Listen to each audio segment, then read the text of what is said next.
go back to the Wilson Airport and talk to our Catherine Omwantha, who's still standing by for us there. Catherine, good afternoon. Good afternoon, Sophia. We're back. And one thing that we realized in this particular situation, this incident that happened on Saturday, is that there's so many questions, and there's the number of people who died, why the bodies haven't come to Nairobi yet, and what the identification process entails.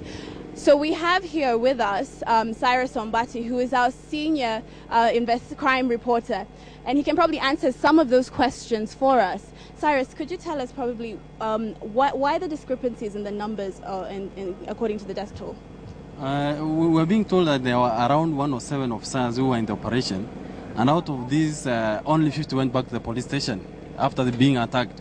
So police can be able to account for only 50, but they have so far recovered 24 bodies, which are now aboard a chopper to Nairobi, and they're expecting the next 30 or so minutes. Mm-hmm. So estimated arrival time should be around 2 p.m. Okay. Mm-hmm. Another question that probably has been asked is why the police took so long to talk to the family members of these officers. There was a problem in identifying the bodies themselves. Because of the kind of damage, injuries the officers sustained, it has been actually a problem for them to identify the bodies.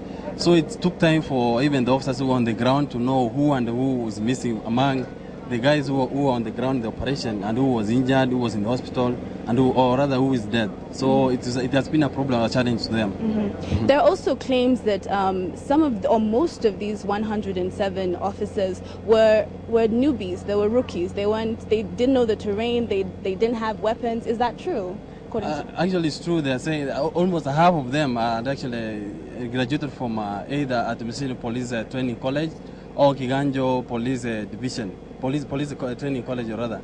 So almost half of them didn't know the terrain of the area, had never been to an operation. So it was a challenge for them to try to go and conduct such an operation. Mm-hmm. To them, it was something, a baptism to them. Mm-hmm. So what does this mean for the security arm of the government? What does this mean? I mean, in the future, they need to know that going for such an operation, they need to leave it to an expert or to experts themselves. Officers from stock theft unit are the ones who are kind of versed with such an operation.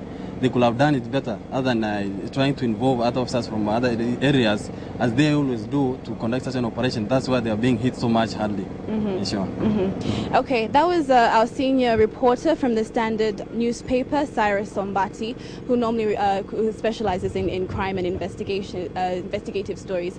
So back to you, Sophia. All right. Thank you very much, Catherine Omwantha, for that update. And, of course, Cyrus Ombati from the Standard newspaper, our sister newspaper, that update on what is currently going on. And, of course, on some of the reports that have been issued from the police. But just a quick reminder, the police spokesman, Eric Kiraithe, did mention that when the police command returns, the police service command returns from Baragoy, they will be issuing a more comprehensive statement on this incident. So do stay tuned to KTN. We'll be bringing you those details as and when we get them. I'm Sophia Wanuna. On behalf of the team, thank you for watching KTN Live at 1. Good afternoon.